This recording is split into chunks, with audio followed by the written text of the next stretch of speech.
pueda decidirse por Cristo. Amén. Cuando ya tenga Éxodo capítulo 20, puede indicar con un amén. Amén. Voy a poner mi stopwatch porque cuando estamos aquí en este lugar se pierde noción del tiempo y quiero ser consciente pues de ello. Gloria a Dios. Éxodo capítulo 20. Y así la palabra del Señor en nombre del Padre, del Hijo y del Espíritu Santo. Y habló Dios a todas estas palabras diciendo: Yo soy Jehová tu Dios que te sacó de la tierra de Egipto, de casa de servidumbre. No tendrás dioses ajenos delante de mí. No te harás imagen ni ninguna semejanza de lo que está arriba en el cielo ni abajo en la tierra, ni las aguas debajo de la tierra. No te inclinarás a ellas ni las honrarás, porque yo soy Jehová tu Dios, fuerte, celoso, que visito la maldad de los padres sobre los hijos, hasta la tercera y cuarta generación de los que me aborrecen. Y hago misericordia a millares, a los que me aman y guardan mis mandamientos. Vamos a orar. Padre del cielo, aquí estamos, Señor, delante de tu presencia, rogándote que nos ayudes a entender tu preciosa palabra. Nos acercamos en el nombre que es sobre todo nombre, en el cual toda rodilla se doblará en los cielos y en la tierra, en el nombre de Jesús de Nazaret. Te rogamos que la intervención de tu Espíritu Santo nos ilumine y nos guíe a toda verdad y a toda justicia en esta noche. Ayúdanos, bendito Señor, para que en esta noche seamos adoradores que te adoremos en espíritu y en verdad, porque tales adoradores buscas que te adoren. Gracias, Padre, en el nombre de Cristo. Amén. Puede tomar su lugar. El título de este mensaje se titula El rendir culto y honrar a los santos, ¿es idolatría o veneración? ¿Cómo se titula? El rendir culto, el rendir y honrar culto a los santos, ¿es idolatría o veneración? Quiero decirle que la palabra culto proviene del latín cultus, que significa acción de honrar en términos religiosos, porque significa también otras cosas, pero quiero ser contundente en lo que quiero hablar para no enredarme en varias cosas y que pierda de repente pues el camino. Pero culto viene del latín cultus, que significa acción de honrar, y se refiere a un conjunto de ritos y ceremonias religiosas dedicadas a una deidad o a una figura sagrada. Eso es lo que significa culto. En Segunda de Reyes capítulo 2 y verso del 1 al 5, pero en el verso 3 dice que el rey Manasés, rey de Jerusalén, volvió a edificar los lugares altos que Ezequías su padre había derribado y levantó altares a Baal, e hizo una imagen de Acera, como había hecho Acab, rey de Israel, y adoró a todo el ejército de los cielos y rindió culto a aquellas cosas. Ahí es donde podemos ir deduciendo lo que es, en términos amplios, la palabra culto. Aleluya. Si bien la palabra culto, hermanos, en sí no es mala, porque nosotros mismos lo usamos para decir voy a ir al culto a la iglesia, y sabemos que nosotros cuando nos referimos de ir al culto es para darle gloria, para darle honra, alabanza a aquel que vive, aquel que reina por los siglos de los siglos. Aleluya. Es en el contexto que nosotros lo usamos, pero en el contexto de Segunda de Reyes capítulo 21 se refiere a la idolatría, a este texto que acabamos de leer. Nos dice la palabra del Señor, hermanos, pues estas cosas. El rendir culto y honrar a los santos, ¿es idolatría o veneración? Un católico pudiera decir que ellos no adoran a los santos, que ellos no adoran a las las imágenes o no adoran a las esculturas. Ellos dirían que ellos los veneran. Pero ¿qué quiere decir la palabra venerar? La palabra venerar quiere decir respetar.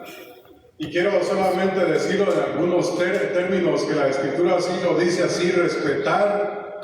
Pero ahorita vamos a ver en sí qué es a lo que se refiere venerar. En Isaías capítulo 58, verso 13, nos habla acerca del día del reposo, que dice que si lo venerares, no andando en tus propios caminos, no haciendo a tu propio gusto todas aquellas cosas, sino que usa la palabra venerar. Quiere decir que para los judíos el respetar o el observar el día de reposo, el día sábado, era una forma de respetarlo, venerarlo, no de adorarlo. En Hebreos capítulo 12, verso 9 dice que nuestros padres terrenales nos disciplinaban como a ellos les parecía y nosotros los venerábamos. Ahí tampoco se está refiriendo a adorar a los padres, sino a respetarlos, la palabra venerar. En Hechos capítulo 5, verso 34 dice que Gamaliel, el doctor, el gran Gamaliel, desde el cual el apóstol Pablo fue instruido a los pies de Gamaliel, dice que Gamaliel era venerado por todo el pueblo. Estamos conscientes que venerar no lo estaban adorando, era una figura entre el judaísmo que era un hombre respetado, y ahí se usa la palabra venerar. Pero cuando cambia todo el concepto de venerar, es cuando se aplica una deidad pagana.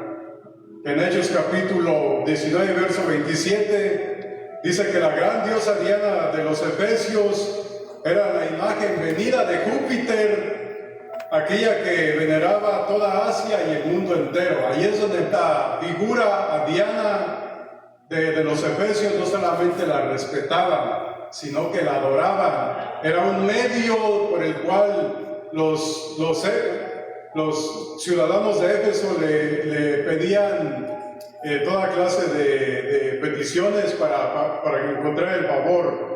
Éxodo capítulo 20 pues nos dice que prohíbe Dios el hacerse dioses ajenos, imágenes, a no inclinarse a ninguna escultura, porque el Salmo 115 nos dice que los ídolos de ellos son plata y oro, obra de manos de hombres.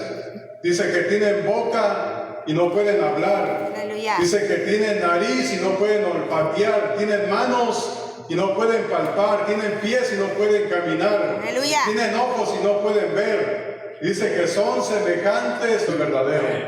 Aleluya, gloria a Dios. Nosotros somos un pueblo especial, hermanos, redimidos por la sangre de Cristo. En el Antiguo Testamento podemos ver una serie de deidades paganas que eran venerados por ciertas razones. Baal era el dios de las lluvias, Astarote era la diosa de la fertilidad, y en Ur de los Caldeos se adoraba a esta diosa que se llamaba Namu con doble M. Esa diosa era la diosa principal de la creación y del mar.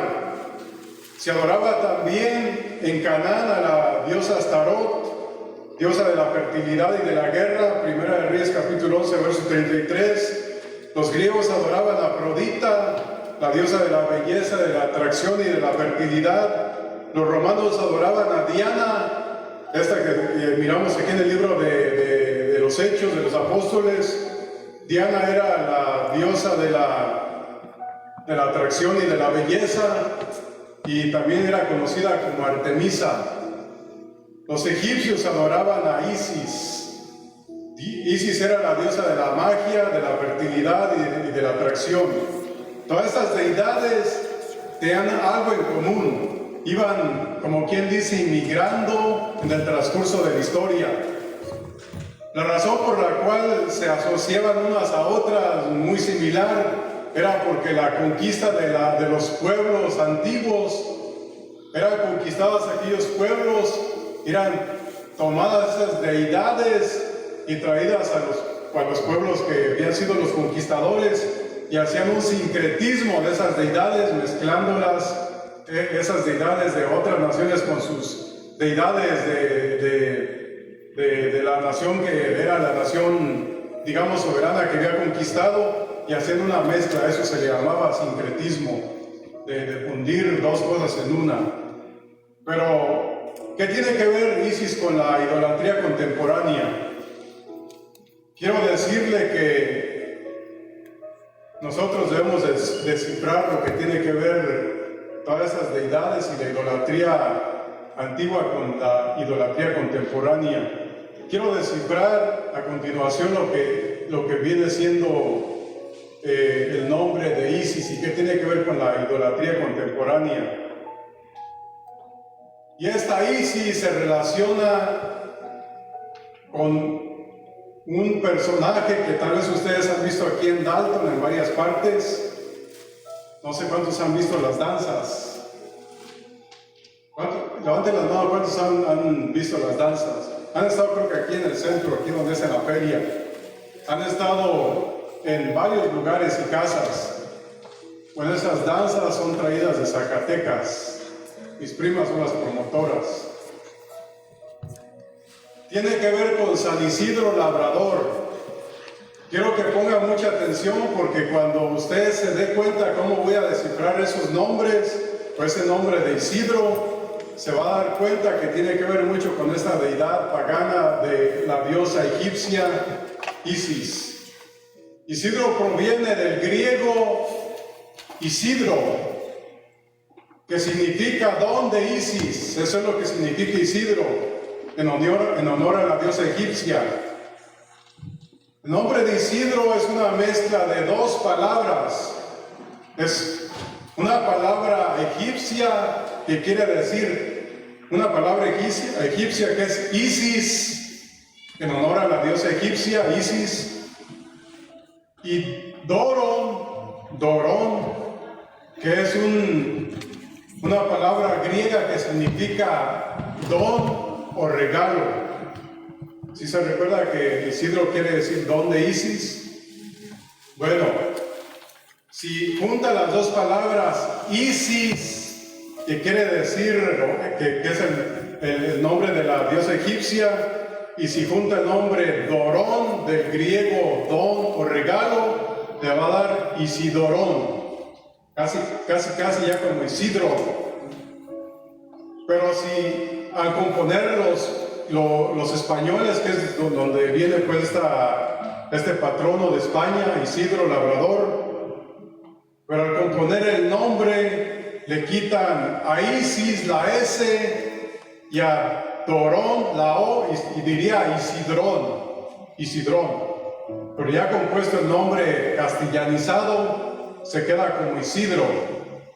Y de ahí es donde viene el nombre de Isidro, de dos palabras, una egipcia en honor a la diosa egipcia, Isis, y Dorón en honor, o más bien del griego don o regalo. Y así es como se compone el nombre de Isidro. Y el título de labrador, pues sabemos que era este patrono que fue un campesino que se dedicaba a la agricultura de la tierra en España y supuestamente pues dice la historia que era una persona muy devota, muy religiosa, que oraba constantemente y era acusado pues por sus compañeros de que dedicaba mucho tiempo a la oración en la parroquia y descuidaba sus obligaciones y se llevó a ver supuestamente visiones de ángeles que araban la tierra mientras él estaba orando, por lo cual cuando lo canonizan le dan este lugar en lo que viene siendo los santos, de canonizarlo y darle este lugar del patrono de los agricultores y de los campesinos. Y es la deidad pues o más bien el patrono que observan todos estos pueblos que están en toda Latinoamérica y en España especialmente. Isidro pues nació en el año 1070 después de Cristo, obviamente en Madrid, España, y murió el 15 de mayo de de 1130 después de Cristo, obviamente en Madrid, España. Su esposa se llamaba María Toribia y tenía un hijo que se llamaba Ilán, que ya después fue canonizado Isidro el 12 de marzo de 1622 por el Papa Gregorio XV. Su canonización fue el resultado de ahora ser el patrono de los agricultores. Así es como tenemos ahorita esta mezcla de deidad, de patronos más bien, de santos, como se les llama. Pero no solamente tenemos este problema ahorita en esta época de lo que viene siendo la idolatría. En la época prehispánica nos damos cuenta que los aztecas, que era la tribu principal de México, ellos adoraban a una diosa que se llamaba Tonantzin. Y en esa época ellos hacían sacrificios a esa diosa Tonantzin, que Tonantzin en la lengua náhuatl significa nuestra madre, eso es lo que significa Tonantzin. La adoraban y ofrecían sacrificios humanos. Normalmente una señorita la sacrificaban arriba del cerro del Tepeyac, el cerro principal donde estaba esa deidad pagana, y sacaban el corazón de esa señorita para ofrecérselo y así encontrar el favor, porque Tonantzin era un sincretismo también de varios dioses y diosas que así la adoraban los aztecas y así le llamaban nuestra madre. Cuando llegaron los españoles a conquistar América, no solamente conquistaron lo que fue México, sino muchas partes de Latinoamérica, pero concretando, tratar de supuestamente evangelizar, tuvieron que usar una forma de herramienta de cómo no solamente conquistar esos pueblos que eran todavía conquistados, sino también inculcar la religión. Y tuvieron que incurrir al sincretismo de decirles, bueno, yo creo que ahorita no tendría tiempo como para narrar mucho que ustedes saben de la historia de Juan Diego, de cómo se le apareció supuestamente la Virgen María y que le dijo que le hiciera una capilla en ese cerro del Tepeyac y que allí debían de ir todos sus hijos para adorarla, para pedirle cualquier petición. Pero creo que muchos teólogos están de acuerdo que fue una herramienta más bien de usar esa forma inventada, nosotros podemos deducirlo, inventada para poder imponer la religión. Porque hasta el día de hoy algunos científicos han investigado que esa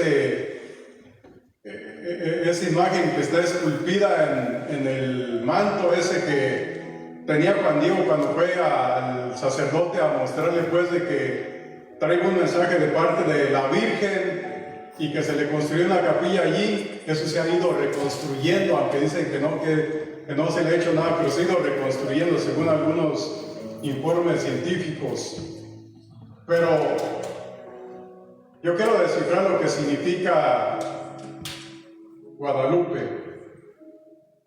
Usted tiene la obligación de regresar a su casa, investigar, porque una de las cosas que nosotros sabemos que nosotros podemos hacer una exégesis. ¿Qué es una exégesis? No exégesis.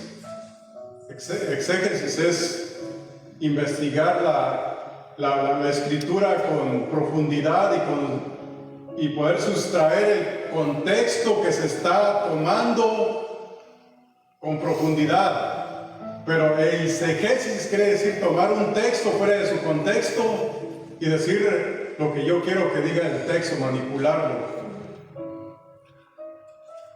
Yo quiero decirle que es una mezcla de dos palabras.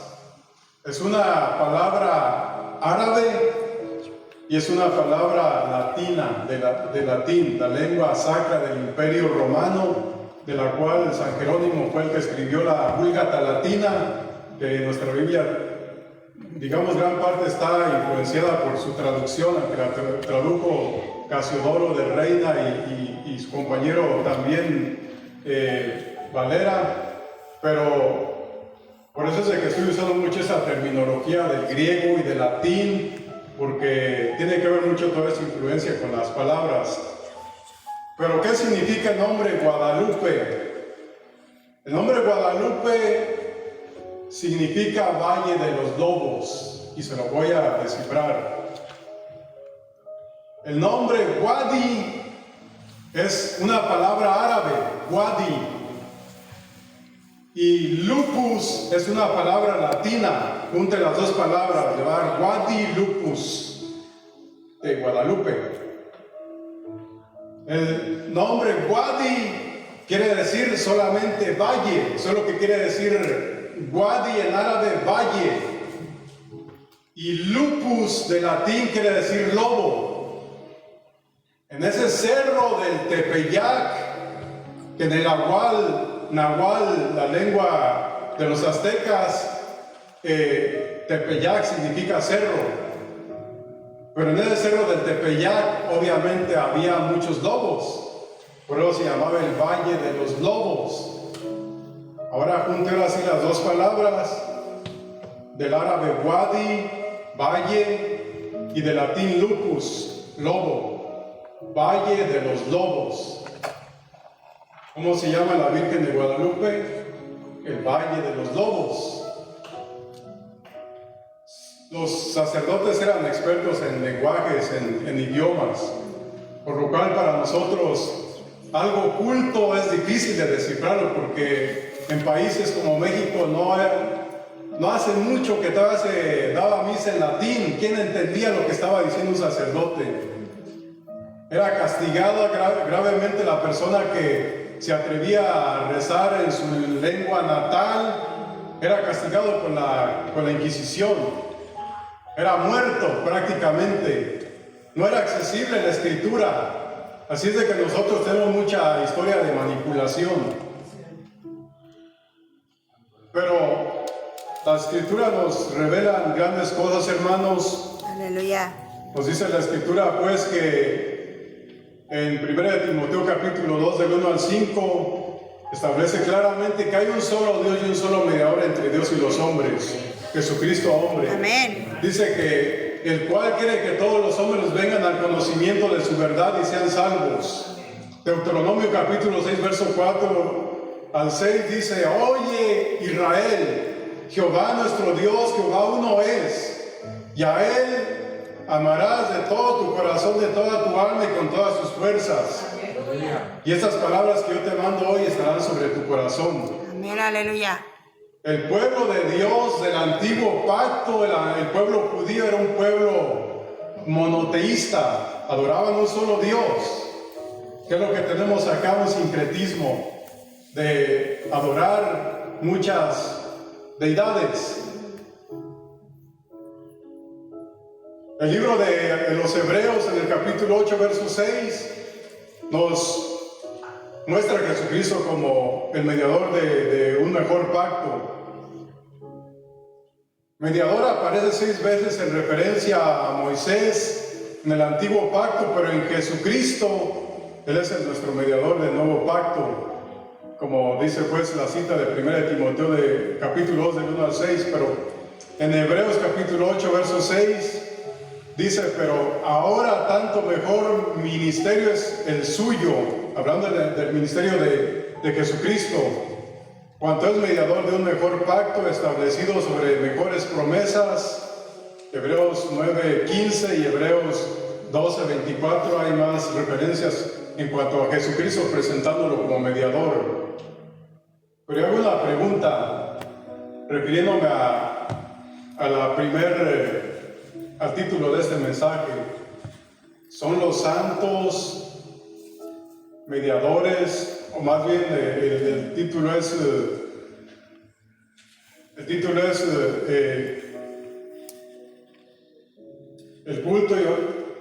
el rendir culto y honrar a los santos es idolatría o veneración. Nosotros podemos decir que es idolatría porque Dios ha establecido un solo Dios y un solo mediador entre Dios y los hombres. Yo hago la pregunta, ¿acaso Dios le ha dado de sus atributos divinos a los santos? ¿Qué es un atributo divino? La omnisciencia quiere decir todo lo sabe.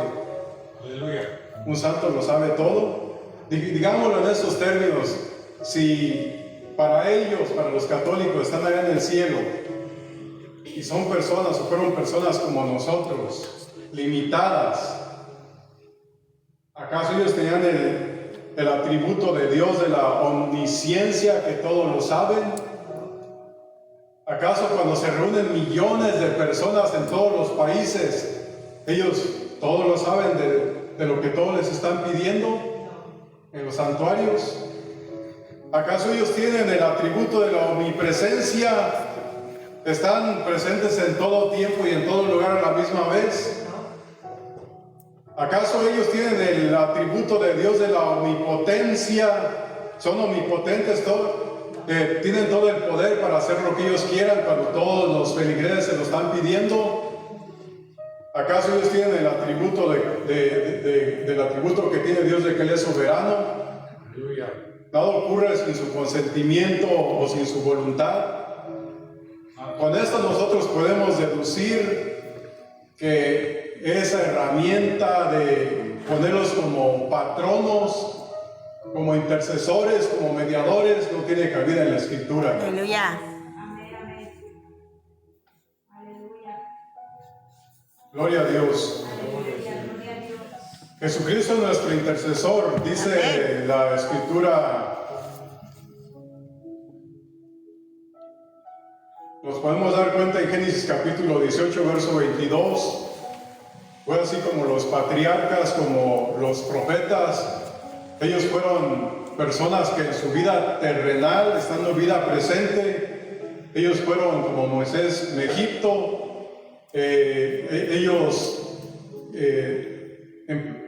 Ellos tuvieron esa experiencia de escuchar a Dios audiblemente en el monte, hablarles directamente. Ellos dijeron: Moisés, mejor háblanos tú porque vamos a morir. Y Dios fue de acuerdo, y así fue como nos damos cuenta a través de la Escritura, y sí lo dice la Escritura, que Moisés fue un mediador entre el pueblo del antiguo pacto, fue un mediador entre ellos y Dios, pero mientras solamente él estuvo vivo en la tierra.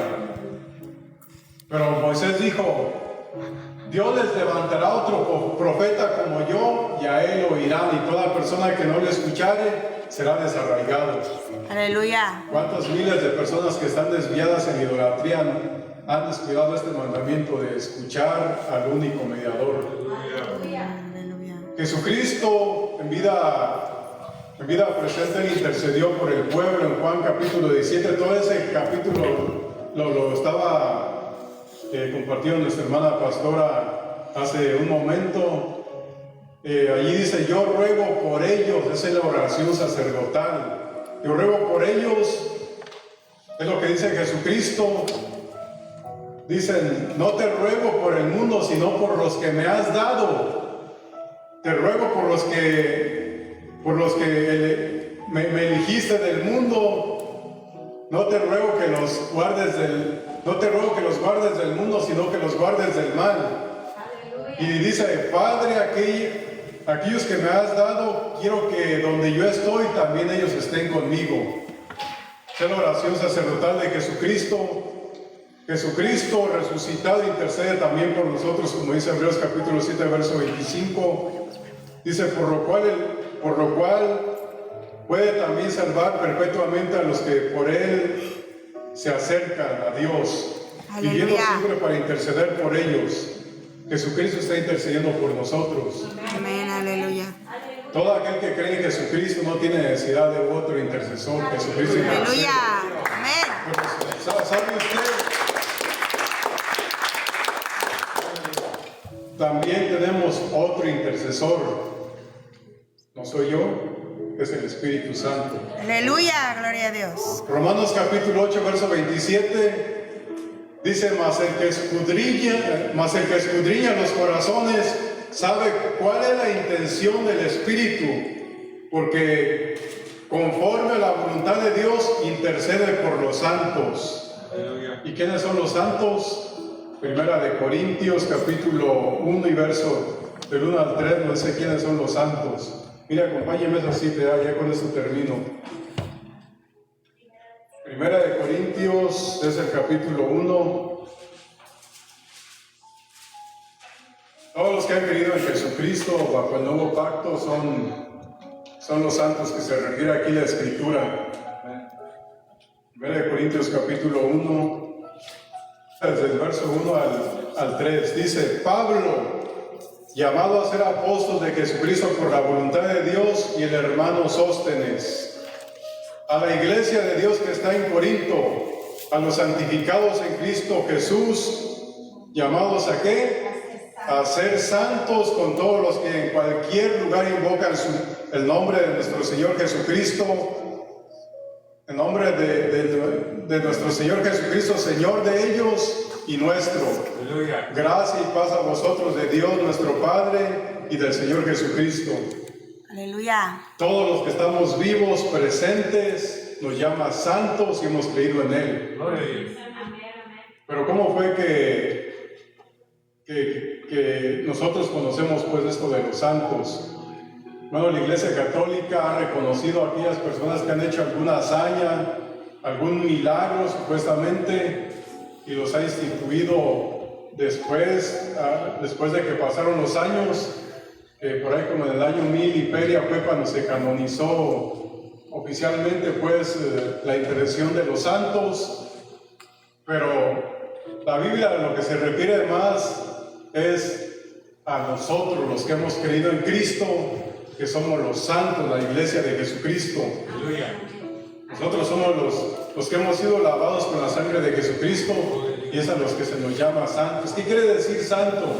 Santo quiere decir apartado. Aleluya. ¿Apartado de qué? Del mundo, del pecado. Eso es lo que significa santo. Amén, aleluya. Una vez que el Señor nos santifica, nos llama a la consagración, a dedicarnos a Él. Eso es a lo que significa consagrarnos, dedicarnos a Él. No sé si quieran que haga un llamado, no sé qué es lo que tengan programado, hermanos.